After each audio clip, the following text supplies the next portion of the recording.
അസ്സലാമു അലൈക്കും വറഹ്മത്തുള്ളാഹ്. ഹഖ്ഖുൽ മുസ്ലിമി അലൽ മുസ്ലിമി ഖംസുൻ. ഒരു മുസ്ലിമിന് മറ്റൊരു മുസ്ലിമിന് മേലുള്ള ബാധ്യതകൾ അഞ്ചെണ്ണമാണ്.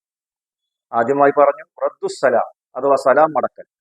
രണ്ടാമത് പറഞ്ഞു ഇയാദത്തുൽ മരീദ് അഥവാ രോഗിയെ സന്ദർശിക്കൽ.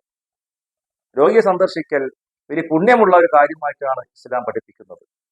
ഹദീസിൽ വന്നിട്ടുള്ളത് രോഗിയെ സന്ദർശിക്കുന്നവർക്ക് പരലോകത്ത് ലഭിക്കുന്ന പ്രതിഫലം ഖുർഫത്തുൽ ജന്നയാണ്, അഥവാ പഴങ്ങൾ നിറഞ്ഞ ഒരു തോട്ടം. ഒരു ഹദീസിൽ ഇപ്രകാരം കാണാം, അള്ളാഹു സുബ്ഹാനഹു വ തആല ഒരു മനുഷ്യനോട് അന്ത്യനാളിൽ ചോദിക്കുന്നു, യാ ഇബ്ന ആദമ മരിദ്തു ഫലം തഉദ്നി, അല്ലയോ ആദം സന്തതിയെ, ഞാൻ രോഗിയായപ്പോൾ നീ എന്നെ സന്ദർശിക്കാതിരുന്നത് എന്തുകൊണ്ട്? ആ മനുഷ്യൻ പറയും, റബ്ബുൽ ആലമീനായ നിന്നെ ഞാൻ എങ്ങനെ സന്ദർശിക്കാനാണ്? അപ്പോൾ അള്ളാഹു സുബ്ഹാനഹു വ തആല അതിന് മറുപടി പറയുന്നത് ഇപ്രകാരമാണ്, ഇന്ന ആൾക്ക് രോഗം വന്നപ്പോൾ നീ എന്തുകൊണ്ട് അയാളെ സന്ദർശിച്ചില്ല എന്നുള്ള ചോദ്യം.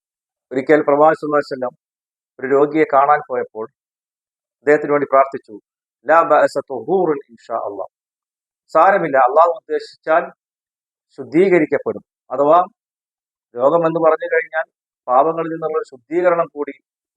അപ്പോൾ ആ വ്യക്തി പറഞ്ഞു, ഒരു വയസ്സനെ ഖബറിലേക്ക് കൊണ്ടു എത്തിക്കുന്ന തിളച്ചു മറിയുന്ന ഹുമ്മ അഥവാ പനിയാണ് എനിക്കുള്ളത്. അപ്പോൾ പ്രവാചകൻ സ്വല്ലല്ലാഹു അലൈഹി വസല്ലം മറുപടി പറഞ്ഞു, ശരി, എന്നാൽ അങ്ങനെ. നമ്മൾ മനസ്സിലാക്കേണ്ട കാര്യം, രോഗിയെ സന്ദർശിക്കുമ്പോൾ നമ്മൾ ദീർഘമായി അവിടെ തങ്ങാൻ പാടില്ല എന്നുള്ളതാണ്. അതുപോലെ തന്നെ അവർക്ക് ആശ്വാസവാക്കുകൾ പറഞ്ഞു കൊടുക്കുക. ഒരിക്കലും അവരുടെ രോഗത്തിന്റെ മൂർധന്യാവസ്ഥയെക്കുറിച്ച് കൂടുതൽ പറഞ്ഞ് അവരെ വിഷമിപ്പിക്കാൻ നോക്കരുത്. പിന്നെ അവർക്ക് വേണ്ടി പല പ്രാർത്ഥനകളും പ്രവാചകൻ പഠിപ്പിച്ചത് പ്രാർത്ഥിച്ചുകൊണ്ടിരിക്കുക. ഇപ്രകാരം സുന്നത്തുകൾ മുറുകെ പിടിച്ചുകൊണ്ട് അള്ളാഹു വാഗ്ദാനം ചെയ്ത ആ വിശാലമായ സ്വർഗത്തിൽ ഉൾപ്പെടാൻ അള്ളാഹു നമ്മളെ അനുഗ്രഹിക്കുമാറാകട്ടെ. വാഖിറു ദഅവാനാ അൽഹംദുലില്ലാഹി റബ്ബിൽ ആലമീൻ. അസ്സലാമു അലൈക്കും വറഹ്മത്തുള്ളാഹി വബറകാതുഹു.